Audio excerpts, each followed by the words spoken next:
Broadcasting from the business capital of the world, this is the Podcast Business News Network. And welcome back to the show. We are joined live now here with our friend Tim Mikolashvili. We are joined by the CEO and co-founder again of Amedea Pharma from Westbury, New York, from Long Island, a local guy like myself. I'm from out in Suffolk County. Pleasure to have you here to talk today about all these performance analytics and, of course, the organizational changes that you help with. Could you introduce yourself to our listeners to start? Thank you. Sure, absolutely, Jill. First of all, I want to thank you for this opportunity because I've watched your interviews and the energy that you bring is just amazing. It's unparalleled. And so I'm just honored to be on that list of all of the amazing individuals that you've interviewed before. Thank you. I'm excited to talk to you because you inspire as well in the medical affair business. Let's talk a little bit about it. Sure, I'm trying to. I'm doing my best to do that, to inspire. Exactly. So I've spent 18 years working in the medical division of the pharma industry. Both global companies such as AstraZeneca, Sanofi, Aventis, as well as startups, those that grew to become the largest in their field in gastroenterology in the world, as well as others that failed despite having the best product in next generation medications. And so I've recognized throughout my career that medical affairs activities are intended to improve healthcare quality, not generate revenue. And so their contributions are difficult to analyze and measure. So I formed this company, Amedea Pharma, in order to help life science organizations express their activities and contributions using words and numbers that people can touch and translate rather than pictures alone, which leave a lot to interpretation. And so I merge metrics with organizational culture because I've studied organizational culture in the last 4 years. And so I formed a team of organizational change researchers from MIT, even Olympians, performance coaches, commercial franchise leaders, as well as biostatisticians to close that gap and to help organizations transform data into behaviors. Beautiful. Wow. This is amazing what you do, and you've accomplished so much. So congratulations on that. And just Sure. if you don't mind, could you give us a little bit of your background? Where did you grow up and what brought you into the pharma field? How did this all start? Sure. As you can guess from my last name, which I thank you for pronouncing it so well, I come from the Republic of Georgia. Yes. Kelashvili, yes, perfect. So I was born in the Republic of Georgia in the Caucasus Mountains, which is the birthplace of wine, by the way. Yay! I don't say it's the best wine necessarily. Maybe for me it is, but it's the oldest. So very old wine drinking culture. I came here about 33 years ago. I live in New York now most of my life, so I consider myself a New Yorker. Mm-hmm. And when I was in pharmacy school, I was in New Orleans, where we didn't have much exposure to careers in the pharmaceutical industry. Yeah. I wanted to be involved in healthcare because of my family, where there are teachers, professors, and physicians for the most part. And so I had seen our dean of our university, who had pursued a career in the industry, and he had just inspired me through his lecture. Yeah. And at that time, there were many products, medications that were recalled after they had come onto the market. And as a pharmacist, I thought that was unacceptable. Yeah.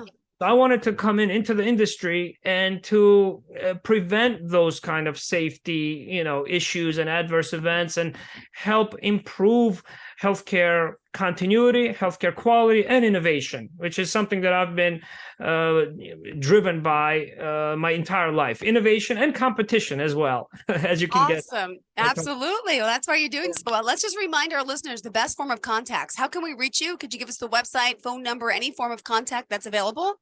Sure. So my phone number is 718-865-6093. The website is amedeapharma.com, AMEDEAPHARMA.com. I'm also a host of the All Out Coach podcast. So you can find me across all podcast platforms. All Out Coach, all one word, ALLOUTCOACH. So you're combining analytics with management consulting. You're doing, I don't know how you're doing all of it. There's so much to your company, to your firm. And I know we're going to get into a little bit about the change of its culture and communication in a sense. We want to Sure. talk more about the design metrics, of course, and we'll talk about that company culture as well when you're ready. I do have so many notes here, so I'm going to let you Sure. take the reins. And also, if anyone has any questions, wants to call in, they can. 631-317-1291, 631-317-1291. Feel free to give us a call and chat with Tim live here today. Sure. Absolutely. I know I sent you a lot of notes, and one of the things that I've noticed from our industry and in business in general is that we are so busy with trying to meet our goals, our performance goals, our strategy, and plan it, that we don't take the time to look at our incentives, our awards, recognizing people, and also the workflow and the expectations that we create ourselves. Yeah. Most of our attention is spent externally, pointed externally. How can I deliver such and such number of sales or medications, right? But I think, my hypothesis, my observations are that in order to address those underlying root causes of performance or engagement problems, you need to look more internally, be a little bit more introspective. And organizations are very busy in my industry, in pharma, and in other industries as well. I concentrate on life sciences by bringing in a lot of those modern organizational research and data science principles into medical affairs, in being more introspective. And so that's why I think you need companies, agencies such as mine, such as others, in order to tie, more directly performance or expectations to the workflow, to your goals, which is not so easy to do in a medical field, where I'm surrounded by people who are purpose-driven. They have all taken that oath, the Hippocratic oath, never to do any harm, right? Not to do. Right? So the question of the purpose is not there, but it's what the problem is, knowing where you stand, and receiving feedback more often. Yeah. So the advantages of really working with Amedea Pharma and the benefits are to, number one, improve your performance by continuous feedback, more real-time feedback, changing how you share insights, business insights, medical insights across different functions, departments, decreasing that interdepartmental rivalry, right? Tying that workflow and engagement into how you communicate. Yeah. You more channels to communicate, maybe digitally. Yeah. Right? First, in my function, to go live on LinkedIn, for example, and I was criticized for it at one of my startups as well, despite creating a lot of value, like $40 million within 4 hours, because of what we generated in my company, at our company, which was first called a waste of time, right? So changing conventional norms of communication, I think, helps improve our performance, can improve your performance. You got to take that risk, right? In your business, in your field, you're taking lots of risks, and some fail, some succeed, but it's that gamble you take, and that's what brings you, the great income, like you just mentioned, that much money within a certain amount of minutes, and people had doubts about you, and unbelievable. You are so motivated. I know your parents really inspired you too at a young age, let alone those professors, but wow, you are super smart to talk to and really inspiring to so many people. And if you're just tuning in now during the broadcast, I just want to remind everyone who we're talking to here, if you go to AmedeaPharma.com, you can find out more information. It's AMEDEA If you want to reach out there right on the website, you can reach him directly. And again, his phone number is 718-865-6093, correct? Yes, that's right. Perfect. All right, let's continue. Okay.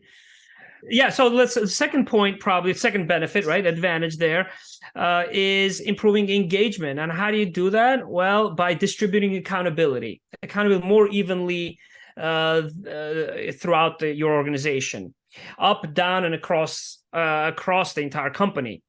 And I do that through the medical productivity index that we've created, where you evaluate that and distribute that accountability both internally and externally with all your external stakeholders, as well as rewarding performance, technical performance, and behavior equally at 50% each, which is somewhat new and revolutionary, right? Because most organizations separate metrics from culture.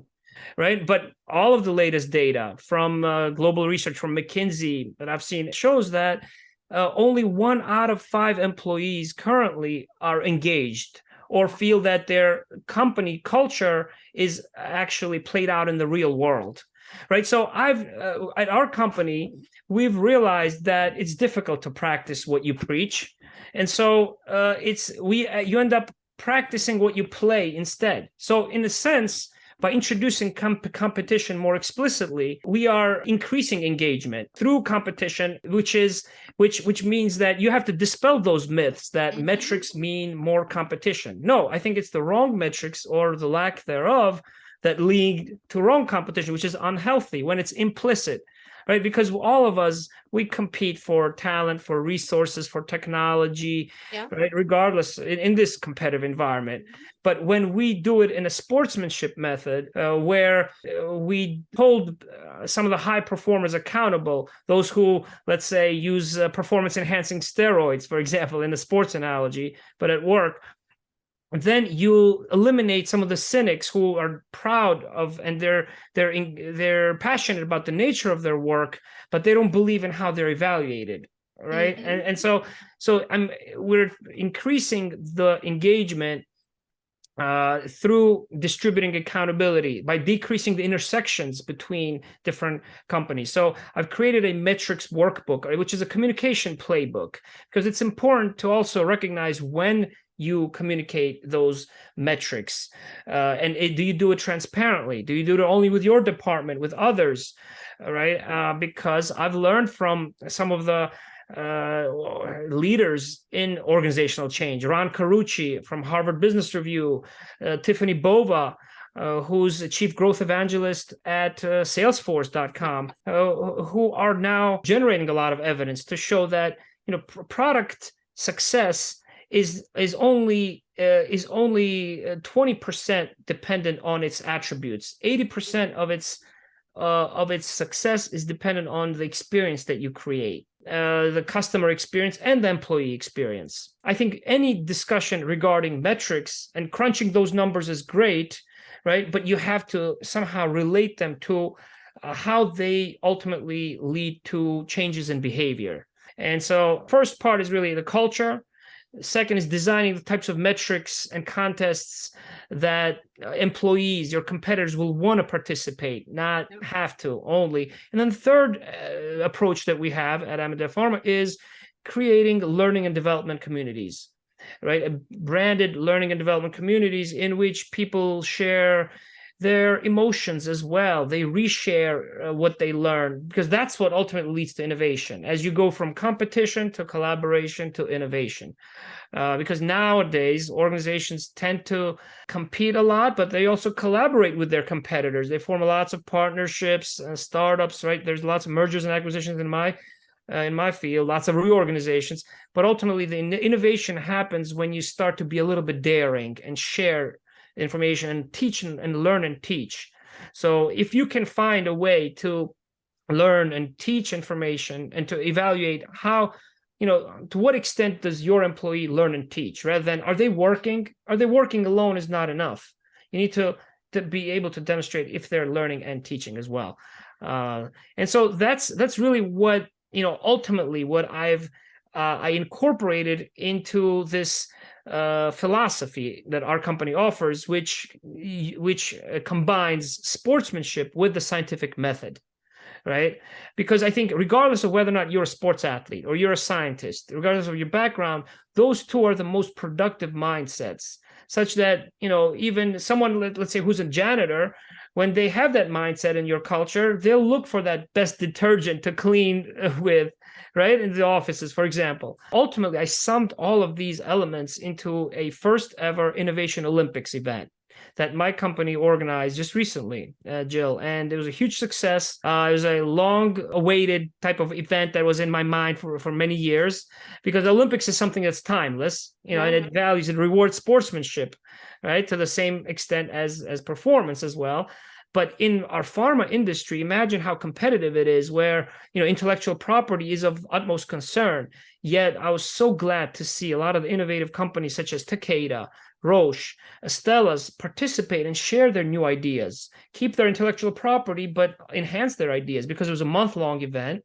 And we had expert judges, all-star expert judges from 12 different companies as well, who evaluated them, and they provided real-time feedback, and we did voting as well.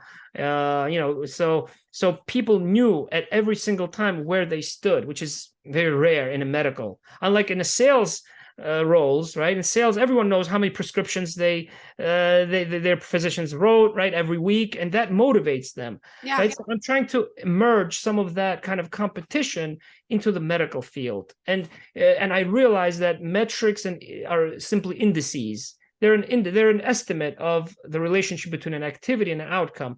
Yet you need them in the same way as you need, let's say, miles, sky miles, right, which relate the loyalty you have to a particular company, right, to how often and how far you fly through these points, right? But it ultimately still inspires you, not just measures those miles, but inspires you to fly more in order to earn that free ticket. True. So, right? It does. And also just want to point out on your website, I know there's a great overview of you and your company. It's on YouTube. There's a link on the website, which I think could help our listeners out as well. Also, you offer there's some free type of workbook on there. What is that?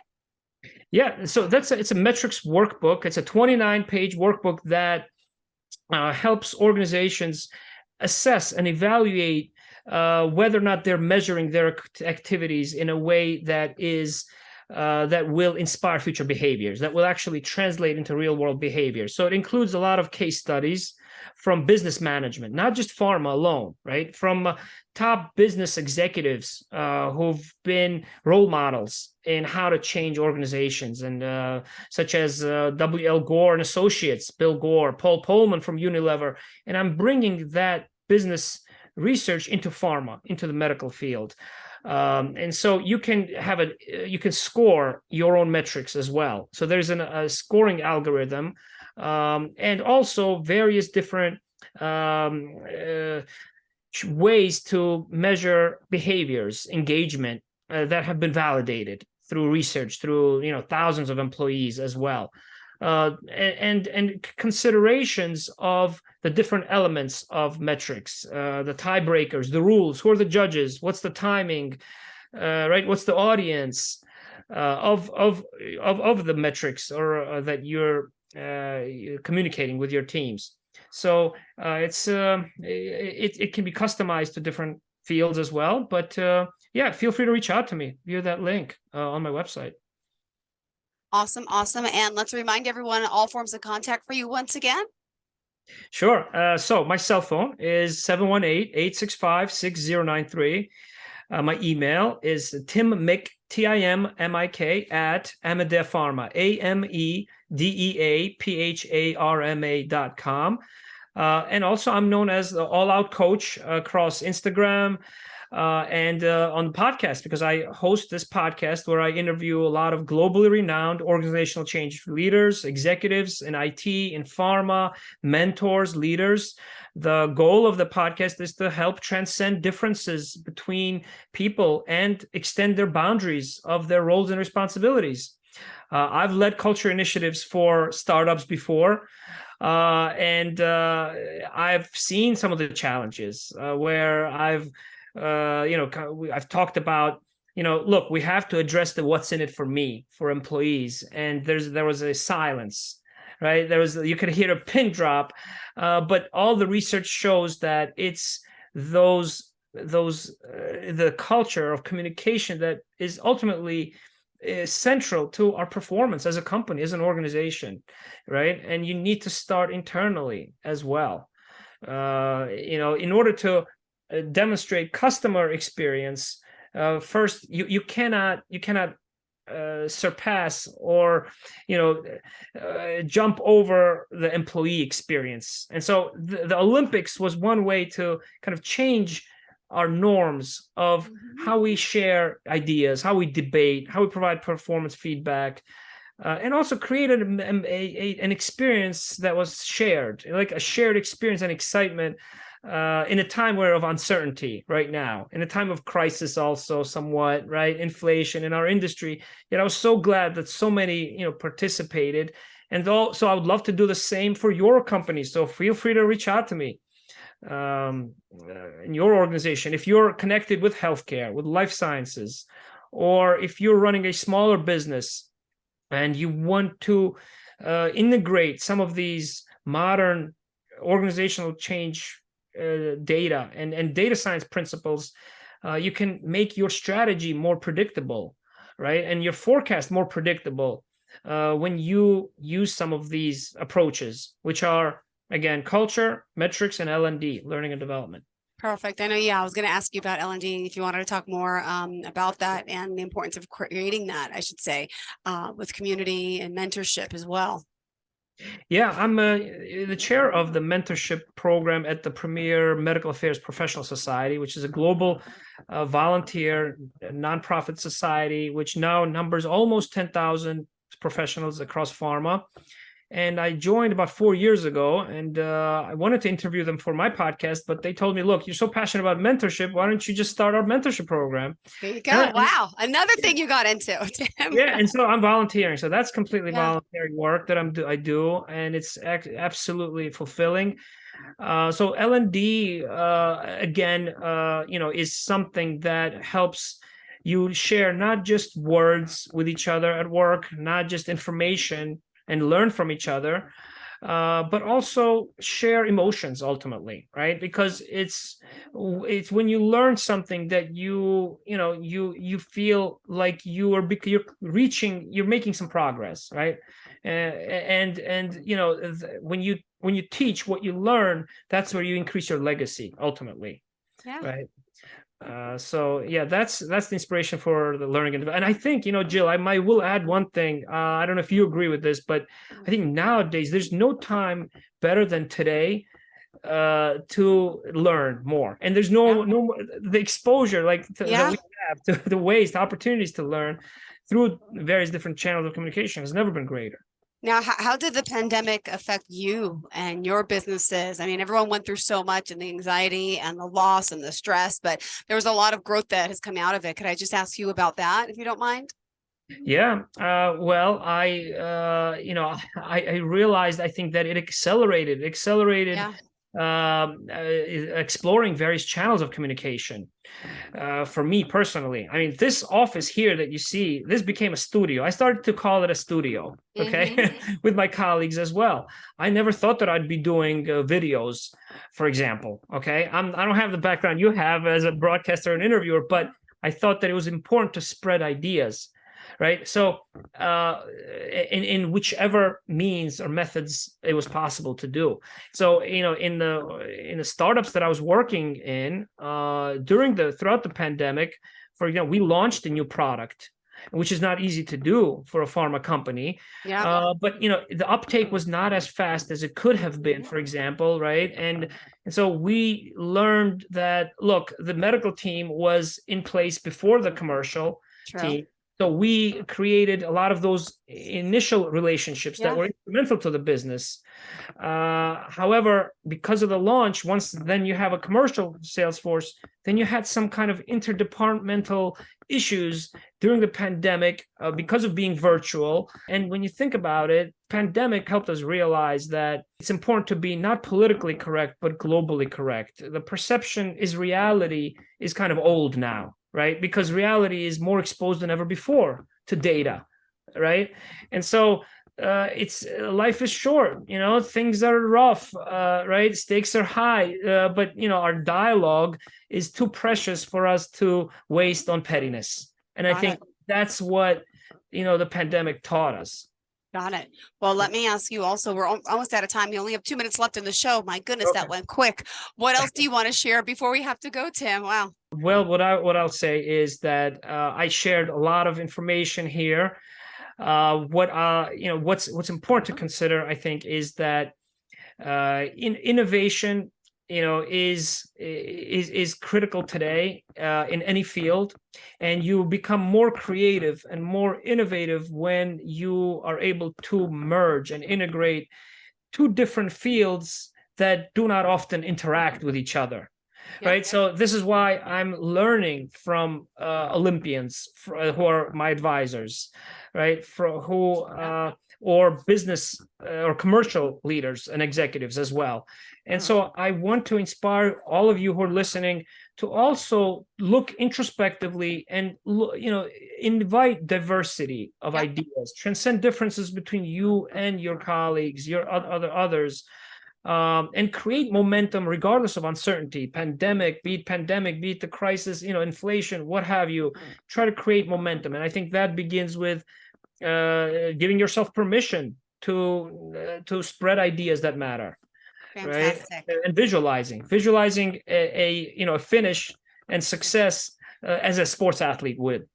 Got it. Well, thank you so much. We appreciate your time here today. Would you mind sharing again the best ways our listeners can reach out? I know you can go to the website and also book a 15-minute conversation with you as well. I saw that. Oh, thank you. Yeah, absolutely. Feel free to do that. AmedeaPharma.com. You can count on us to bring innovation in our space in business. We don't take ourselves too seriously, but we take ideas seriously. Okay, so AmedeaPharma.com, AMEDEAPHARMA.com. It's an analytics company that helps you analyze yourself, your teams, and your competition with the sports and scientific method. Beautiful. Thank you so much. Pleasure getting to know you today. Thank you to all of our listeners for being here as well. And again, my fellow Long Island friend, looking forward to the next time we speak again. Have a great day.